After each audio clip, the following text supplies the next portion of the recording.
सन्माननीय आयुक्तांच्या पत्राद्वारे लक्ष वेधलंय की लवकरात लवकर या टीव्हीसी कमिटीची ती स्थापना करून तिची गठीत करायची। इतर आम्ही जे निवडून आलेले 8 आहेत आणि इतर जे 6 सदस्य आहेत त्यांची नियुक्ती लवकरात लवकर करावी आणि तात्काळ पथविक्रेत्यांच्या प्रश्नाबाबत बैठक तातडीने घेण्यात यावी।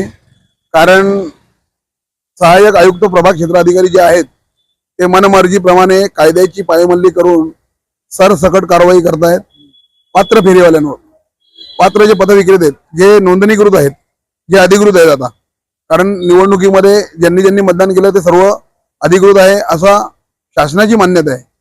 हायकोर्टाचे जे निर्देश आहेत, हायकोर्टाचे जे आदेश मानत नाही अधिकारी आणि जबरदस्ती कारवाई करतायत। या कारवाईचा मूळ उद्देश त्यांचा नागरिकांची समस्या सोडवणे हा नसून भ्रष्टाचार किती मोठ्या प्रमाणात करता येईल यासाठी या प्रभाग क्षेत्र अधिकारी जे आहेत त्यांचा प्रयत्न चालू आहे आणि याचाच निषेधार्थ आम्ही आज भेट घेतलेली आहे।